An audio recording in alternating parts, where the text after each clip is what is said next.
I'm so thankful that the Lord has allowed us to gather here today. ఈరోజు ఈ విధంగా కూడుకునే దానికి ప్రభు అనుమతించినందుకు నేను ప్రభువుకి కృతజ్ఞతాస్తుతులు చెల్లిస్తున్నాను. So why has the Lord chosen us?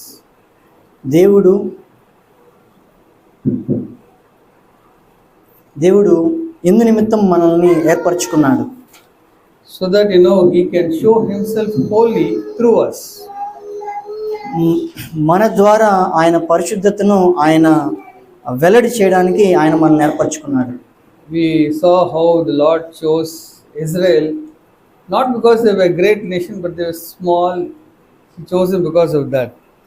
ఇశ్రాయేలు ఏదో గొప్ప దేశం అని చెప్పేసి ఆయన ఎంచుకోలేదు, కానీ వాళ్ళు చాలా చిన్నగా ఉన్నారని చెప్పి దేవుడు వారిని ఎంచుకున్నాడు. So that's what we read in Deuteronomy chapter 7, verse 7.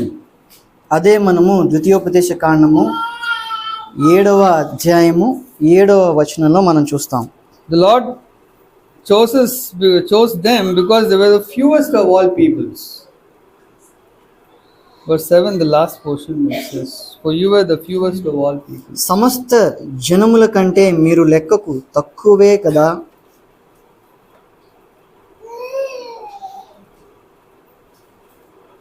I don't know whether you can find it. Fewest of all people. మీరు సర్వ జనముల కంటే విస్తార జనమని యెహోవా మిమ్మును ప్రేమించి మిమ్మును ఏర్పరచుకొనలేదు. సమస్త జనముల కంటే మీరు లెక్కకు తక్కువే కదా. Yes, sir. Also we saw in 1 Corinthians chapter 1. అదే విధంగా మనం కొరింథీయులకు రాసిన మొదటి పత్రికలో 1వ అధ్యాయంలో మనం చూసాము. The Lord did not choose because of our wisdom or anything good like that, ఏదో మన జ్ఞానులమని మనలో ఏదో గొప్ప విషయం ఉందని చెప్పి ఆయన మనల్ని ఎంచుకోలేదు. So the foolish things of the world the Lord has chosen. దేవుడు అజ్ఞానులను, ఎన్నిక లేని వారిని ఆయన మనలను ఎంచుకున్నాడు. Base things, despised things. తృణీకరించబడిన వాటిని దేవుడు ఎంచుకున్నాడు. The reason is that if anyone should boast in the Lord. మరి ఎవరైనా సరే దేని గురించి అతిశయించాలని అంటే దేవుని గురించి అతిశయించేలా ఉండాలి. 1 Corinthians 1:31. So that just as it is written, let him who boast in the Lord. మరి కొరింథీయులకు రాసిన మొదటి పత్రిక 1:31లో ఉంటుంది, అతిశయించువాడు ప్రభువునందే అతిశయింపవలెను. So last Sunday, Brother Ajay Chakravarti was speaking on this verse in RLCF. పోయిన ఆదివారము RLCF సంఘంలో అజయ్ చక్రవర్తి బ్రదర్ ఈ వచనం ఆధారంగా ఆయన మాట్లాడుతున్నారు. So he said that in the church there are only people who can boast in the Lord and cannot boast in anything of themselves.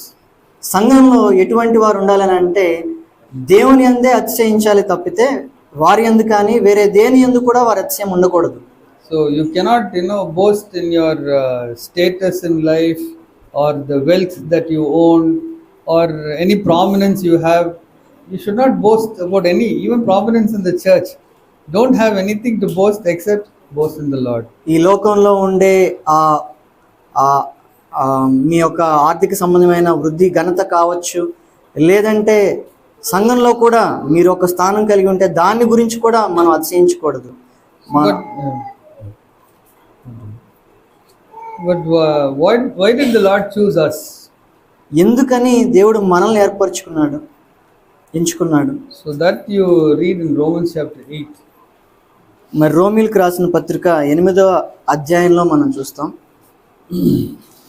So it says here, we know, verse 28, we know that God causes all things to work together for good to those who love God, to those who are called according to His purpose.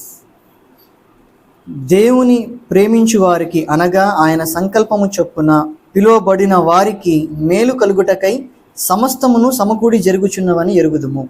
So here it is talking about God calling people according to His purpose. ఇక్కడ మనం ఏం చదువుతున్నామంటే ఆయన సంకల్పము చొప్పున పిలువబడిన వారికి. Do you feel that God has called you or chosen you for some purpose? దేవుడు మిమ్మల్ని ఒక తన సంకల్పం చొప్పున ఆయన మిమ్మల్ని పిలిచాడని మీరు అనుకుంటున్నారా? Just like how the Lord chose the Israelites among all the nations, like that, do you feel that He has called you and to be in this church? And why has the Lord called you? ఏ విధంగా అయితే సమస్త జనాంగంలో దేవుడు ఇశ్రాయేలీయుల్ని ఆయన ఎంపిక చేసుకున్నాడో ఆ విధంగా దేవుడు మిమ్మల్ని పిలిచి మిమ్మల్ని ఎంపిక చేసుకున్నాడని మీరు ఎరిగి ఉన్నారా? Verse 29. ఎందుకు పిలిచాడు? ఎందుకు ఎన్నుకున్నాడు? 29వ వచనం. For those whom He foreknew, He also predestined to become conformed to the image of His Son, so that He would be the firstborn among many brethren. 29వ వచనము. ఎందుకనగా తన కుమారుడు అనేక సహోదరులలో జ్యేష్ఠుడగునట్లు దేవుడెవరిని ముందు ఎరిగెనో వారు తన కుమారునితో సారూప్యము గలవారగుటకు వారిని ముందుగా నిర్ణయించెను. Can you think like that? Lord Jesus, you have chosen me. ఆ విధంగా మీరు ఆలోచించగలుగుతున్నారా? ప్రభు అయిన యేసు, మీరు నన్ను ఎంచుకున్నారు So that I will be conformed to your image. తద్వారా నీ స్వరూపంలోనికి నేను మారుతాను. And I will be a younger brother to you. తద్వారా నీకొక చిన్న సహోదరుడిగా నేను మారుతాను. So John 3:16, when God so loved the world that He gave His only begotten Son. యోహాను 3:16లో లిఖించబడినట్లుగా దేవుడు ఈ లోకమును ఎంతగానో ప్రేమించెను కాగా తన ప్రియ కుమారుని ఆయన అర్పించాడు. But after He died, rose again from the dead, and the Holy Spirit has come to dwell in us, we are the younger brothers of Jesus Christ. అయితే ఆయన చనిపోయిన తర్వాత, తిరిగి లేచిన తర్వాత, పరిశుద్ధాత్మ అనుగ్రహించబడిన తర్వాత ఆయన మనకి అన్నయ్య ఉన్నాడు, మనము ఆయనకి సహోదరులమై ఉన్నాము, చిన్న సహోదరులమై ఉన్నాము. Now He has become the firstborn.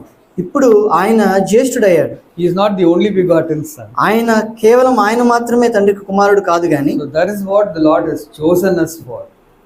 ఇందు నిమిత్తమే ప్రభు మనల్ని ఎంపిక ఎంచుకున్నాడు. That is His eternal purpose. Like through the Israelites, He should show the salvation for the world, so that we can become a family of God. ఇది ఒక నిత్య సంకల్పం. ఏ విధంగా అయితే ఇశ్రాయేలీయుల్ని దేవుడు ఎంపిక చేసుకున్నాడో మనము ఆయన కుటుంబంగా మారడానికి ఆయన మనల్ని ఎంచుకున్నాడు. So you're born again means you're born into the family of God.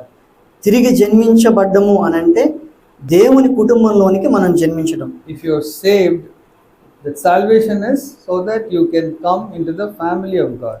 ఒకవేళ మనం రక్షించబడినట్లయితే తద్వారా మనము దేవుని కుటుంబంలోనికి మనము రాగలుగుతాం. So now are you clear as to why God has chosen us? ఇప్పుడు మీకు స్పష్టమైందా ఎందుకు దేవుడు మనల్ని ఎంపిక చేసుకున్నాడు? So we are really thankful to God for the why He has chosen us, and He has given us His great salvation. కనుక నిజంగా మనం దేవునికి ఎంతో కృతజ్ఞులమై ఉన్నాము. ఆయన మనకి ఎంతో గొప్ప రక్షణ మనకు అనుగ్రహించి ఉన్నాడు. So today what I wanted to share was from Malachi chapter 3. ఈరోజు నేను మీతో ఏం పంచుకోవాలనుకున్నానంటే మలాకీ గ్రంథము 3వ అధ్యాయము verses 2, 3 and 4. 2, 3, 4 వచనాలు. Malachi chapter 3 verse 2, 3 and 4, it says, "But who can endure the day of His coming, and who can stand when He appears?" అయితే ఆయన వచ్చు దినమును ఎవరు సహింపగలరు? ఆయన అగుపడగా ఎవరు ఓర్వగలరు? For He is like a refiner's fire and like fuller's soap. He will sit as a smelter and purifier of silver, and He will purify the sons of Levi and refine them like gold and silver, so that they may present to the Lord offerings in righteousness. Then the offering of Judah and Jerusalem will be pleasing to the Lord as in the days of old and as in the former years. ఆయన కంసాలి అగ్ని వంటివాడు, చాకలివాని సబ్బు వంటివాడు, వెండిని శోధించి నిర్మలము చేయువాడైనట్లు కూర్చునియుండును. లేవీయులు నీతిని అనుసరించి యెహోవాకు నైవేద్యములు చేయునట్లు వెండి బంగారములను నిర్మలము చేయు రీతిని ఆయన వారిని నిర్మలులను చేయును. అప్పుడు మునుపటి దినములలో ఉండినట్లును పూర్వపు సంవత్సరములలో ఉండినట్లును యూదావారును యెరూషలేము నివాసులను చేయు నైవేద్యములు యెహోవాకు ఇంపుగా ఉండును. So first I want to speak about the first two questions which you can read in that passage. కనుక మొదటిగా ఒక 2 ప్రశ్నలు ఆ లేఖన భాగంలో మనం చదివిన లేఖన భాగంలో మొదటి 2 ప్రశ్నల గురించి నేను మాట్లాడాలనుకుంటున్నాను. Who can endure the day of His coming? Who can stand when He appears? ఆయన వచ్చు దినమును ఎవరు సహింపగలరు, ఆయన అగుపడగా ఎవరు ఓర్వగలరు. And then I will talk about being a refiner and smelting and all those, and being a pure offering, bringing a pure offering. ఆ తరువాత ఆ శోధించబడ్డము, నిర్మలం కావడము, ఆ ఒక పవిత్రమైన అర్పణ, నైవేద్యము అర్పించడం, నీతి అర్పణ అర్పించడం, దాని గురించి మాట్లాడతాను. So when it talks about who can endure the day of his coming, అయితే ఆయన వచ్చు దినమును ఎవరు సహింపగలరు అని మాట్లాడేటప్పుడు, so whenever it talks about the day, it is talking about the judgment of Jesus Christ, of God. అయితే ఆయన వచ్చు దినము అని మాట్లాడేటప్పుడు దేని గురించి మాట్లాడుతున్నారని అంటే, ఆయన తీర్పు దినము గురించిన మాట అది. Because when Jesus Christ was preaching in the synagogue in Nazareth, he was saying, now I have come to proclaim the year of salvation, a year of mercy. మరి నజరేతులో సమాజ మందిరంలో యేసుక్రీస్తు ప్రభువు వారు మాట్లాడేటప్పుడు ఆయన ఏం చెప్పారనంటే, నేను ఇయర్ ఆఫ్ సాల్వేషన్, ఇది రక్షణ సంవత్సరము అని ఆయన ప్రకటన చేశాడు. So it is day of mercy and day of salvation. ఆ కనికరము, అదే విధంగా రక్షణ సంవత్సరం అని చెప్పి ఆయన ప్రకటన చేశాడు. So in God's sight, 365 days of mercy, salvation, and only one day of wrath or judgment. మరి దేవుని యొక్క కనుదృష్టిలో 365 రోజుల కనికరము, రక్షణ, ఒకే ఒక్క రోజు ఆయన ఉగ్రత. So when it talks about who can endure the day of his coming and who can stand when he appears, he is talking about who can be saved from that wrath of God. ఇక్కడ ఆయన వచ్చు దినము ఎవరు సహింపగలరు, ఆయన అగుపడగా ఎవరు ఓర్వగలరు అని మాట్లాడేటప్పుడు, మరి తీర్పు దినాన దేవుని ఉగ్రతకు ఎవరు సహించగలుగుతారు, ఎవరు నిలబడగలుగుతారు, ఎవరు ఓర్వగలుగుతారు. Because the Lord wants us to be standing when he appears, not scared when he appears. మరి ఆయన అగుపడినప్పుడు మనం నిలబడాలని, ధైర్యంగా ఉండాలని దేవుడు కోరుకుంటున్నాడు తప్పితే మనము భయపడేవారిగా ఉండాలని దేవుడు కోరుకోవట్లేదు. The people of the world, they will be fear and trembling. మరి లోకస్తులైతే భయముతో వణికిపోతూ ఉంటారు. Revelation chapter 6 verse 16. ప్రకటన గ్రంథము 6వ అధ్యాయము 16వ వచనము. Revelation 6:16, it says, and they said to the mountains and to the rocks, fall on us, hide us from the presence of him who sits on the throne and from the wrath of the Lamb. చివరిగా 17వ అధ్యాయం చివరిలో ఉంటుంది, మీరు మా మీద పడి ఆయన సన్నిధికి గొర్రెపిల్ల ఉగ్రతకును మమ్మను మరుగు చేయుడి అని పర్వతములతోనూ బండలతోనూ చెప్పుచున్నారు. So today the people of the world are blaspheming God and blaspheming the Lamb of God, but on that day they will say, oh, mountains fall us, we don't want to stand in the presence of the judgment and the wrath. మరి ఈ రోజైతే లోకస్తులు దేవుని గొర్రెపిల్లను దూషిస్తున్నారు, కానీ న్యాయ తీర్పు రోజు అయితే వారు పర్వతములతోనూ బండలతోనూ మా మీద పడి మమ్మల్ని మరుగు చేయడని వాళ్ళు ఏ విధంగా కేకలు పెడతారో మనం చూడగలుగుతాం. See, Luke chapter 23, లూకా సువార్త 23వ అధ్యాయంలో Jesus, verse 28, Luke 23:28, Jesus turning to them said, daughters of Jerusalem, stop weeping for me, but weep for yourselves and for your children, for behold the days are coming when they will say, blessed are the barren and the wombs that never bore and the breasts that never nursed. మరి లూకా సువార్త 23వ అధ్యాయము 28 నుంచి చదివినట్లయితే, యేసు వారి వైపు తిరిగి, యెరూషలేము కుమార్తెలారా, నా నిమిత్తము ఏడవకుడి, మీ నిమిత్తమును మీ పిల్లల నిమిత్తమును ఏడుగుడి.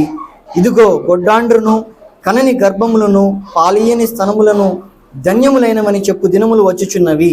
So when it talks about in verse 29, for behold the days are coming, ఇక్కడ ఆ దినములు వచ్చుచున్నవి అని చెప్పబడినప్పుడు, so I believe that this refers to the time of great tribulation.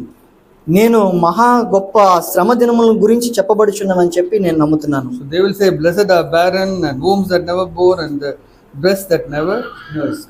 ఇదిగో గొడ్డాండ్రును కనని గర్భములను పాలియని స్తనములను ధన్యములైనవని చెప్పు దినములు. In verse 30, then they will begin to say to the mountains, fall on us, and to the hills cover us. అప్పుడు మా మీద పడుడని పర్వతములతోనూ మమ్ము కప్పుడని కొండలతోనూ జనులు చెప్పసాగుదురు. So I believe that after the great tribulation will be the rapture of the church, and Jesus Christ will come the second time to judge.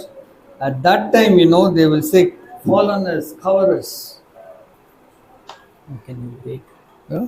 Okay, so when after the great tribulation, ఆ మహా గొప్ప శ్రమ దినము తరువాత, then Jesus Christ will return. ఆ శ్రమల కాలం తరువాత యేసుక్రీస్తు ప్రభువు వారు తిరిగి వస్తారు. Second time the rapture will take place. రెండోసారి ఆయన రెండో రాకడ వచ్చినప్పుడు జనులు ఎత్తబడతారు. And when the people of the world see the Lord coming along with the saints, they will say, "Oh, come and fall on us, rocks hide us."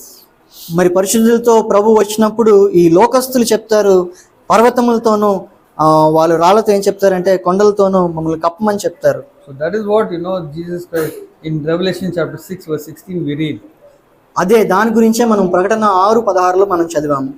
So this is what I have said, that the Lord will take the church, allow the church to go through the great tribulation.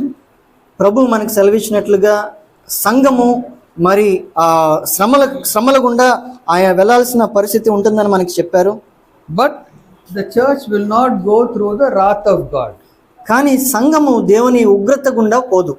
So that is what we see, that the church, they will not have to say fall on us and cover us. They'll be with the Lord. అందు నిమిత్తమే సంఘము కొండలతో పర్వతములతో మమ్మల్ని కప్పమని చెప్పే పరిస్థితి ఉండదు. The wrath of God is only for the beast, the Antichrist, and those who worship the beast and the sign, the number of the beast. మరి దేవుని ఉగ్రత ఎవరిపైన ఉంది అని అంటే అంత్యక్రీస్తు పైన, ఆ మహాఘట సర్పము పైన, ఎవరైతే దేవునిలో లేరో వారిపైన. So this is what John the Baptist also preached. దీని గురించే బాప్తిస్మిచ్చి యోహాను కూడా ప్రకటించారు. Matthew chapter 7 verse 10. మత్తయి సువార్త 7వ అధ్యాయం 3 verse 7. మత్తయి సువార్త 3:7. Matthew chapter 3 verse 7. But when he saw many of the Pharisees and Sadducees coming for baptism, he said to them, "You brood of vipers, who warned you to flee from the wrath to come?" 3వ అధ్యాయము 7వ వచనం మత్తయి సువార్త. అతడు పరిసయ్యులలోను సద్దుకైలలోను అనేకులు బాప్తిస్మం పొందవచ్చుట చూచి, సర్ప సంతానమా, రాబోవు ఉగ్రతను తప్పించుకున్నటకు మీకు బుద్ధి చెప్పిన వాడెవడు? So please notice these words, when it says the wrath, it is talking about the wrath of God. కనుక ఈ మాటలు మీరు చదివినప్పుడు రాబో ఉగ్రత, ఈ ఉగ్రత అని అంటే దేవుని ఉగ్రత. It's not the persecution or the great tribulation. దేవుని ఉగ్రత అని అంటే ఏదో శ్రమలు కాదు, హింసలు కాదు. It says the axe is, verse 10, 10వ వచనము, the axe is already laid at the root of the trees. Therefore every tree that does not bear good fruit is cut down and thrown into the fire. ఇప్పుడే గొడ్డలి చెట్ల వేరున ఉంచబడి ఉన్నది గనుక మంచి ఫలము ఫలింపని ప్రతి చెట్టును నరకబడి అగ్నిలో వేయబడును. So again this fire is also the fire of the wrath of God. ఇక్కడ చెప్పబడిన ఈ అగ్ని కూడా ఏ అగ్ని అంటే దేవుని ఉగ్రతలో ఉండే అగ్ని. Hebrews verse 12, Matthew 3:12. మత్తయి సువార్త 3:12. His winnowing fork is in his hand, and he will thoroughly clear his threshing floor, and he will gather his wheat into the barn, but he will burn up the chaff with unquenchable fire. ఆయన చేతిలో ఉన్నది, ఆయన తన కళ్ళెమును బాగుగా శుభ్రము చేసి గోధుమలను కొట్టులో పోసి ఆరని అగ్నిలో పొట్టును కాల్చివేయునని వారితో చెప్పెను. So that unquenchable fire is after the 1,000-year reign, when it is the lake of fire, the second death. ఈ ఆరని అగ్ని అనేది ఆ 1000 ఏళ్ల పరిపాలన తరువాత ఉండే ఆ అగ్నిగుండం. So that is talking about the Antichrist, false prophet, the dragon, the people whose name is not written in the book of life. ఇది దేని గురించి మాట్లాడుతుందనంటే అంత్యక్రీస్తు, ఈ మహా ఘట సర్పము, ఎవరైతే దేవునిలో లేరో, ఎవరైతే పడిపోయి ఉన్నారో వారి గురించి. So what happens until the 1,000-year reign is over? అయితే ఈ 1000 ఏళ్ల పరిపాలన అయ్యేంత వరకు ఏం జరుగుతుంది? Hebrews chapter 9 verse 27 says like this. హెబ్రీయులకు రాసిన పత్రిక 9వ అధ్యాయము 27వ వచనము. Inasmuch as it is appointed for men to die once, and after this comes judgment. 9వ అధ్యాయము 27వ వచనము. మనుషులు ఒక్కసారే మృతి పొందవలెనని నియమింపబడెను, ఆ తరువాత తీర్పు జరుగును. So once you die, after that the judgment. ఒకసారి మనం చనిపోయిన తర్వాత వెంటనే మనకు తీర్పు. So what happens? కనుక ఏం జరుగుతుంది? What the Lord Jesus Christ told in Luke chapter 16, he told that story about the rich man and the Lazarus, and the poor beggar Lazarus. మన ప్రభు అయిన యేసుక్రీస్తు వారు మరి లూకాసు వార్తలో మనం ఆ ధనికుడు అలాగే ఆ పేద లాజర్ గురించి ఆ కథ మనం చదువుతాం. Yeah, so the moment you die, in the Old Testament days, they were going into the bosom of Abraham. కనుక పాత నిబంధన కాలంలో ఎవరైతే చనిపోతారో వెంటనే వాళ్ళు అబ్రహాము ఒడిలోనికి, అదే పరదేశంలోనికి వాళ్ళు వెళ్తున్నారు, ఎవరైతే దేవుని చంపారు. But if they are not going into the bosom of Abraham, they go to hell. ఒకవేళ అబ్రహాము ఒడిలో అక్కడ పరదేశకు పోనట్లయితే వాళ్ళు నరకానికి పోతున్నారు. So only two places. కనుక రెండు చోట్లు, Either the paradise or hell. అయితే పరదేశు లేదంటే నరకము. So when Jesus Christ died, what happened? యేసుక్రీస్తు చనిపోయినప్పుడు ఏం జరిగింది? You know, there was, I think I shared with you about what Brother Zach had spoken in one daily devotion about an incident he had in his naval days.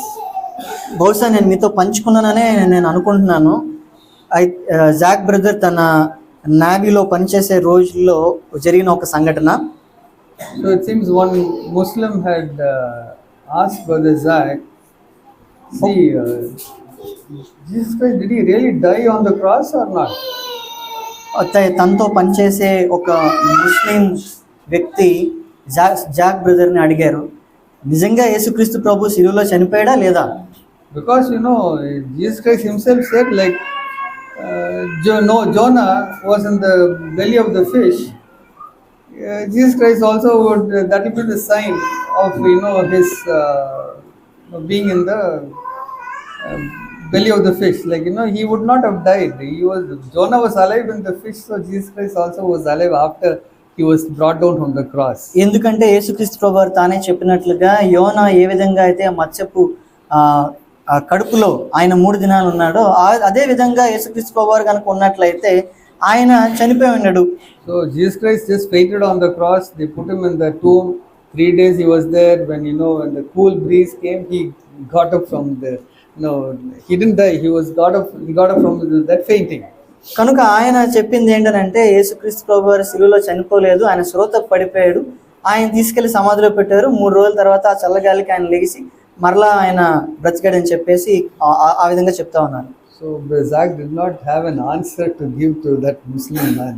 మరి ఆ రోజుల్లో ఆ ముస్లిం వ్యక్తికి సమాధానం చెప్పడానికి సహోదరుడు జాక్ దగ్గర ఒక సమాధానం లేదు. Then he went and said, Lord Jesus, I am so ashamed that, you know, I can't answer this man. And the Lord, you know, he had a greater resolve to study the Bible very thoroughly. మరి ఆ రోజు ఆ వ్యక్తికి సమాధానం చెప్పలేని కారణాన్ని బట్టి మరి జాక్ బ్రదర్ ఎంతో సిగ్గుపడి ప్రభు దగ్గరికి వెళ్ళి, ప్రభువా నేను ఎంతో సిగ్గుపడుతున్నాను, ఈ వ్యక్తికి నేను సమాధానం చెప్పలేకపోయాను అని చెప్పి ఆయన ఎంతో లేఖనాలని క్షుణ్ణంగా ధ్యానించినట్లుగా మనం చూస్తాం. So Matthew chapter 12 verse 40. మత్తయి సువార్త 12వ అధ్యాయము 40వ వచనం.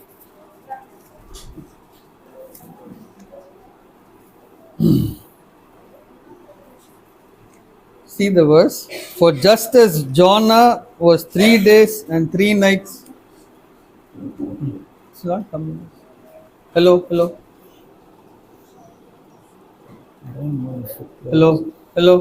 Is it okay?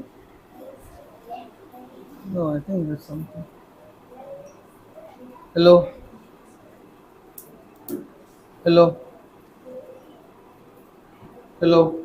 Yeah.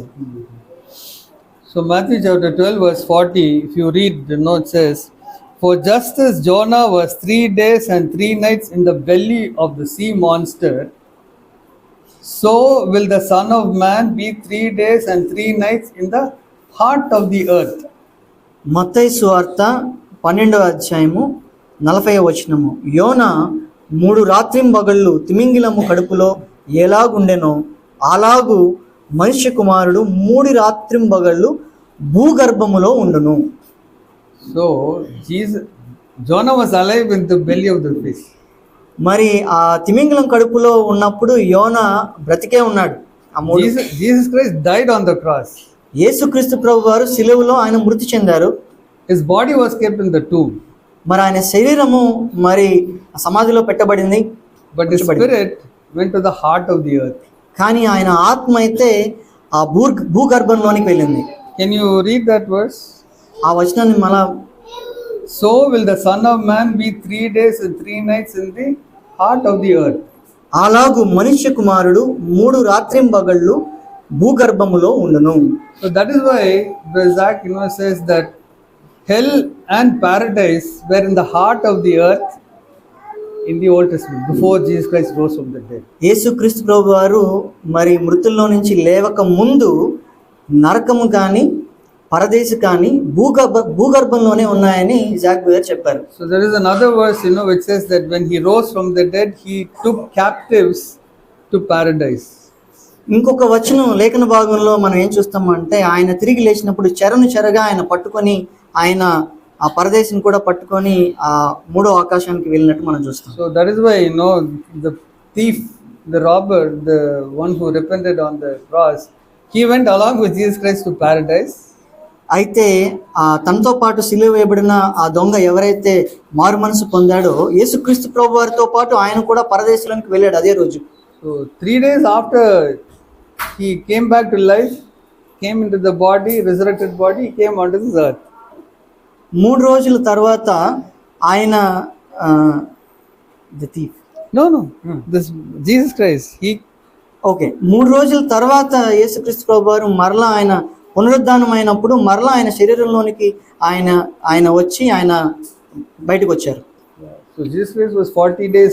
He was on the earth.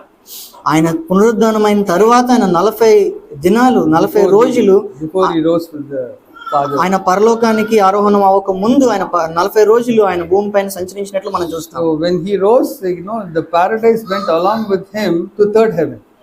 ఆయన ఆరోహణం అయినప్పుడు పరదేశు 3వ ఆకాశంలోని కొనుకోబడింది. So when Paul writes, when about his vision about being taken up to paradise, he says that I went to the third heaven to paradise. పౌలు తన దర్శనాన్ని గురించి మాట్లాడుతున్నప్పుడు నేను ఇదిగో ఆ 3వ ఆకాశమైన పరదేశంలోనికి నేను వెళ్ళానని చెప్పి మాట్లాడతారు. So that is the hope for us, that when we die now, we'll go straight away into third heaven, into paradise. కనుక ఇదే మన నిరీక్షణ ఉంది. మనం ఇప్పుడు కనుక మృతి చెందినట్లయితే ఆ 3వ ఆకాశంలో ఉన్న ఆ పరదేశంలోనికి మనం ప్రవేశిస్తాం. So how will we ensure that we go into paradise? కనుక ఏ విధంగా మనము ఆ 3వ ఆకాశంలో ఉన్న పరదేశంలోనికి వెళ్తామని మనం నిశ్చయించుకోగలుగుతాం. So Romans 8:29, how will we be conformed to the image of Jesus Christ? రోమీయులకు రాసిన పత్రిక 8:29 ఏ విధంగా మనము క్రీస్తు స్వరూపంలోనికి మార్చబడతాం? How will we be the brothers of the firstborn Jesus Christ? మరి జ్యేష్ఠుడైనటువంటి యేసుక్రీస్తు ప్రభు వారికి మనం ఏ విధంగా సహోదరులుగా మనం మారతాం? How will God cause all things to work together for our good? మరి మేలు కొరకే సమస్తము సమకూడి జరిగించే విధంగా దేవుడు ఏ విధంగా చేస్తాడు? So that we can be conformed to the image of his son. తద్వారా తన కుమారుడైన యేసుక్రీస్తు స్వరూపంలోనికి మనం ఏ విధంగా మారుతాం? I believe the answer is in Malachi chapter 3, the second portion of the passage which I read. నేను దానికి సమాధానము మలాకీ గ్రంథంలో ఏ విధంగా ఏదైతే మనం లేఖన భాగాన్ని మనం చదివి ఉన్నామో దానికి కిందన ఉన్న లేఖన భాగమే దానికి సమాధానం అని నమ్ముతున్నాను. It says here, he is like a refiner's fire and a fuller's soap. He will sit as a smelter and purifier of silver, and he will purify the sons of Levi and refine them like gold and silver, so that they may present to the Lord offerings in righteousness. Then the offering of Judah and Jerusalem will be pleasing to the Lord, as in the days of old, as in former years. Malachi 3 నేను 2వ భాగంలో నుంచి చదువుతున్నాను. ఆయన కంసాలి అగ్ని వంటి వాడు, చాకలి వాని సబ్బు వంటి వాడు, వెండిని శోధించి నిర్మలము చేయువాడైనట్లు కూర్చుని ఉండును. లేవీయులు నీతిని అనుసరించి యెహోవాకు నైవేద్యములు చేయునట్లు వెండి బంగారములను నిర్మలము చేయు రీతిని ఆయన వారిని నిర్మలులను చేయును. See, I wanted to show this verse in Genesis chapter 4. ఆది కాండము 4వ అధ్యాయంలో ఉన్న ఒక మాట నేను మీకు చూపించాలని ఆశపడుతున్నాను.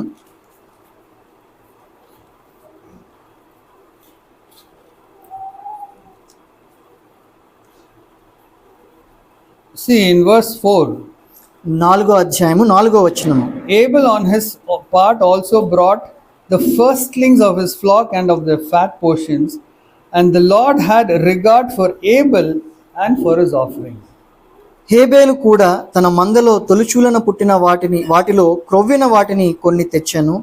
యెహోవా హేబేలును అతని అర్పణను లక్ష్యపెట్టెను.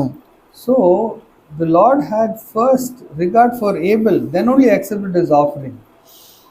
మొదటిగా దేవుడు ఏబేలును లక్ష్యపెట్టాడు, ఆ తర్వాతనే ఆయన అర్పణను లక్ష్యపెట్టాడు. So the Lord wants to cleanse us first, and then only he will accept whatever offering we give. అదే విధంగా ప్రభువు కూడా మొదటగా ఆయన మనల్ని శుద్ధి చేయాలని ఆయన కోరుకుంటున్నాడు. ఆ తర్వాతనే మన అర్పణని ఆయన అంగీకరించగలుగుతాడు. Lord accepted Abel first and then his offering. మొదటిగా దేవుడు ఏబేలుని అంగీకరించాడు, ఆ తర్వాతనే ఏబేలు ఇచ్చిన అర్పణని దేవుడు అంగీకరించాడు. And see here, Abel brought the firstlings of his flock and of the fat portions. ఇక్కడ మనం చదివినట్లయితే ఏబేలు తన మందలో తొలిచూలిన పుట్టిన వాటిలో క్రొవ్విన వాటిని కొని తెచ్చాడు. It means that Cain brought an offering, means he didn't look for the best fruits or the best vegetables, or he didn't choose the best for the Lord. కయీను అర్పణ అర్పించాడు అన్నట్లయితే తను తెచ్చే ఆ ఫలాల్లో శ్రేష్టమైన వాటిని ఎంచి దేవునికి ఇవ్వలేదు. Because he didn't value God so much.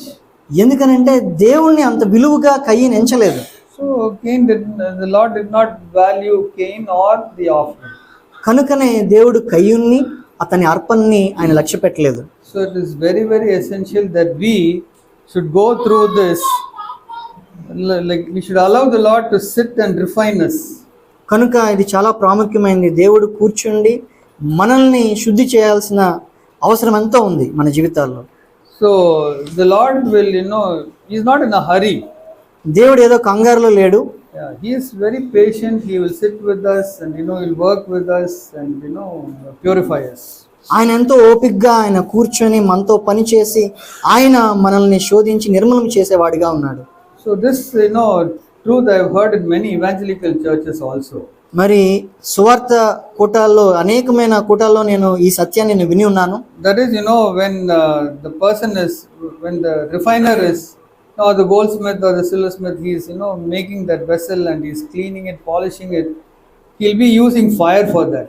మరి కంసాలి తను చేసే పాత్ర ఏదైతే చేస్తాడో అది అగ్నితోనే దాన్ని మంచిగా చేసి దాన్ని శుద్ధి చేస్తూ ఉంటాడు. So he will be polishing it and controlling that fire, so that he can see his face reflected on the vessel. మరి ఆ అగ్నిని తను ఎంతో నియంత్రించి తను దాన్ని శుద్ధి చేస్తూ ఉంటాడు. తద్వారా తన ముఖము ఆ పాత్రలో అగుపడినంత వరకు ఆయన తన్ని చాలా జాగ్రత్తగా పనిచేస్తూ ఉంటాడు. So Jesus Christ is also watching us, controlling the fire and all that, so that when he sees his face reflected on us, then he'll stop the fire. యేసుక్రీస్తు ప్రభువారు కూడా మన జీవితాల్లో అదే విధంగా ఆయన పనిచేస్తూ ఉంటాడు. ఆ అగ్నిని ఆయన నియంత్రిస్తూ ఆయన ముఖము మన జీవితాల్లో అగ్గుపడినట్లయితే అప్పుడు ఆ అగ్ని ఆర్పివేస్తాడు. So some difficult neighbor or some difficult colleague or some difficult relative, all these people are the Lord is using, or some financial difficulty, all these things the Lord is using as a refiner's fire to refine us. కనుక మన జీవితాల్లో కష్టమైనటువంటి పొరుగువాడు కావచ్చు, కష్టమైన మనం పనిచేసే చోట్ల కష్టమైన వ్యక్తులు కావచ్చు, మన బంధువులు ఎవరైనా కావచ్చు, వాళ్ళందరినీ దేవుడు ఉపయోగించుకొని ఏం చేస్తున్నాడంటే మనల్ని కూడా శోధించి మనల్ని తన అగ్నితో నిర్మలుగా మనల్ని చేస్తున్నాడు. Isaiah chapter 25, యెషయా గ్రంథము 25వ అధ్యాయము 25 verse 4 and 5. 25వ అధ్యాయము 4-5 వచనాలు. Isaiah 25:4, it says, "For you have been a defense for the helpless, a defense for the needy in his distress, a refuge from the storm, a shade from the heat. For the breath of the ruthless is like a rainstorm against a wall. Like heat and drought, you subdue the uproar of the aliens. Like heat by the shadow of a cloud, the song of the ruthless is silenced. యెషయా గ్రంథము 25వ అధ్యాయము 4-5 వచనాలు. కాబట్టి బలిష్ఠులైన జనులు నిన్ను గణపరచెదరు, భీకర జనముల పట్టణస్థులు నీకు భయపడుదురు. ఎండిన దేశములో ఎండ వేడిమి అణగిపోవునట్లు నీవు అన్యుల ఘోషను అణిచివేసితివి. మేఘ ఛాయ వలన ఎండ అణిచివేయబడినట్లు బలాత్కారుల జయకీర్తన అణచివేయబడును. So in this, there is one phrase called breath of the ruthless. Can you find it? Continuation. For a refuge from the storm, a shade from the heat. For the breath of the ruthless is like a rainstorm against a wall. అన్యజనుల ఘోషను. And then the next verse it says, song of the ruthless. This. బలాత్కారుల జయకీర్తన. So when the ruthless people are, being used by the Lord to refine us, మరి ఇటువంటి బలాత్కారులను దేవుడు మనల్ని శుద్ధి చేయడానికి ఆయన ఉపయోగించుకున్నప్పుడు you feel like that. Some situation in the office, I felt, so much of, fire around me. ఆ విధంగా మీరు భావిస్తారు. అయ్యో, ఏదో ఒక పరిస్థితి మీరు పనిచేసే చోట్ల, అయ్యో ఈ వేడి నేను తట్టుకోలేకపోతున్నాను అనుకుంటారు. I always say, Lord, only you can help me in this situation. నేను ఎల్లప్పుడూ చెప్పేది ఏంటంటే, ప్రభువా నీవు మాత్రమే ఈ పరిస్థితుల్లో నాకు సహాయం చేయగలవు. And whatever pride in me the Lord has to cleanse, then the problem will be solved. ఏదైతే గర్వం నాలో ఉందో దాన్ని దేవుడు శుద్ధి చేయాలి, అప్పుడు ఆ సమస్య అనేది పరిష్కారం అయిపోతుంది. The Lord is only waiting for us to, be conformed to His image. దేవుడు దేని గురించి వేచి ఉన్నాడనంటే, కేవలం మనం ఆయన స్వరూపంలోనికి మనం మారబడ్డానికి మాత్రమే ఆయన వేచి ఉన్నాడు. If we yield ourselves to that refiner's fire, that smelting and all that, the Lord will make us into His image, and then He will stop the problem. మరి ఆ కంసాలి అగ్నిలో మనం గనుక వేచి ఉన్నట్లయితే, దేవుడు మనతో పని చేస్తున్నప్పుడు మనం కనిపెట్టుకున్నట్లయితే మనం ఆయన స్వరూపంలోనికి మనం మార్చబడతాం. So many times, I have looked at Psalm 37. అనేక సార్లు నేను కీర్తనలు 37వ అధ్యాయాన్ని నేను చూసినప్పుడు verse 1, 1వ వచనము, do not fret because of evil doers, be not envious towards. చెడ్డవారిని చూచి నీవు వ్యసన పడకుము, దుష్కార్యములు చేయువారిని చూచి మత్సర పడకుము. So this is what happens when people are being ruthless and oppressing us. We'll be fretting, like we'll be getting so irritated like that. మన జీవితాల్లో కూడా మనము చెడ్డవారిని చూసినప్పుడు, దుష్కార్యములను చేయవారిని చూసినప్పుడు మనము చాలా వ్యసన పడతాము, మనం మత్సర పడతాము. So whenever I get irritated like that, I look at verse 4 and 5. ఆ విధంగా నేను చిరాకు పడినప్పుడు, మత్సర పడినప్పుడు నేను 14వ వచనం, 4 and 5. నేను 4-5 వచనాలు చూస్తాను. Delight yourself in the Lord and He will give you the desires of your heart. Commit your way to the Lord, trust also in Him, and He will do it. యెహోవాను బట్టి సంతోషించుము, ఆయన నీ హృదయ వాంఛలను తీర్చును. నీ మార్గమును యెహోవాకు అప్పగింపుము, నీవు ఆయనను నమ్ముకొనుము, ఆయన నీ కార్యము నెరవేర్చును. So whenever we are going through that kind of a refining process, we have to say, Lord, we don't understand this, but we know that you're doing the best for us. ఆ శుద్ధీకరణ క్రమం గుండా మనం పోయినప్పుడు మనం ఏం చెప్పాలంటే, ప్రభువా దీన్ని నేను అర్థం చేసుకోలేకపోతున్నాను, కానీ నేను నిన్ను నమ్ముతున్నాను. I want to praise you and thank you. I don't want to murmur or grumble or complain. నేను నీకు స్తుతులు చెల్లించాలి, నేను నీకు కృతజ్ఞతలు చెల్లించాలి, నేను సనగకూడదు, నేను గొనకూడదు, ఫిర్యాదులు చేయకూడదు. I don't want to do anything, out of anger.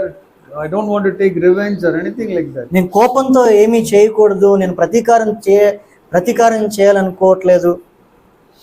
In verse 7, 7వ వచనము, rest in the Lord and wait patiently for Him.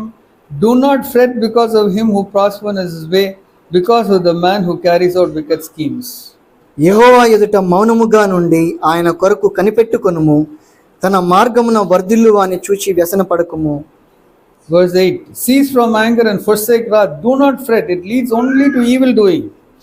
కోపము మానుము, ఆగ్రహము విడిచిపెట్టుము, వ్యసన పడకము, అది కీడుకే కారణము. Verse 11, 11వ వచనం. but the humble will inherit the land, will delight themselves in abundant prosperity. దీనులు భూమిని స్వతంత్రించుకొందురు, బహుక్షేమము కలిగి సుఖించెదరు. So this is what the Lord wants us to do when we are going through the refining fire. మరి ఇటువంటి కడుగుబడే అగ్ని గుండా మనం వెళ్ళేటప్పుడు దేవుడు ఈ విధంగా మనం చేయాలని ఆయన ఆశపడుతున్నాడు. I want to turn to 1 Peter chapter 1. మరి మొదటి పేతురు 1వ అధ్యాయము వైపుకు మనం చెప్పినట్లయితే 1 Peter 1:6. మొదటి పేతురు 1వ అధ్యాయము 6వ వచనం. In this you greatly rejoice, even though now for a little while, if necessary, you have been distressed by various trials, so that the proof of your faith, being more precious than gold, which is perishable, even though tested by fire, may be found to result in praise and glory and honor at the revelation of Christ.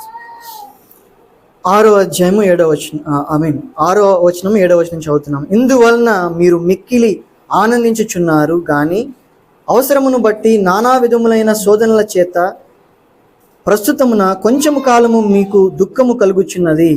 నశించిపోవు సువర్ణము అగ్ని పరీక్ష వలన శుద్ధపరచబడుచున్నది కదా, దానికంటే అమూల్యమైన మీ విశ్వాసము ఈ శోధనల చేత పరీక్షకు నిలిచినదై యేసుక్రీస్తు ప్రత్యక్షమైనప్పుడు మీకు మెప్పును మహిమయు ఘనతయు కలుగుటకు కారణమగును. So every trial you are going through, Lord has allowed it so that your faith will become tested, like gold is being tested. మరి మీరు వెళ్ళే ప్రతి పరీక్ష ప్రభు ఎందుకు అనుమతించాడనంటే, ఏ విధంగా అయితే ఈ సువర్ణము అగ్ని పరీక్ష వలన శుద్ధి చేయబడుతుందో ఆ విధంగా మనము శుద్ధిపరచబడాలని. And verse 8, 8వ వచనం. and though you have not seen him, you love him. Though you do not see him now, but you believe in him, you greatly rejoice with joy inexpressible and full of glory, obtaining as the outcome of your faith the salvation of your souls. మీరు ఆయనను చూడకపోయినను ఆయనను ప్రేమించుచున్నారు. ఇప్పుడు ఆయనను కన్నులారా చూడకయే విశ్వసించుచు మీ విశ్వాసమునకు ఫలమును అనగా ఆత్మరక్షణను పొందుచు నసక్యమును మహిమాయుక్తమునైన సంతోషము గలవారై ఆనందించుచున్నారు. So trust in the Lord and yield yourself to that trial. కనుక దేవుని యందు ప్రభు యందు మీరు నమ్మిక ఉంచి ఆ శోధన సమయంలో మనల్ని మనం ఆయనకు అప్పగించుకోవాలి. Even if you fight back or become angry and you commit sin in some way.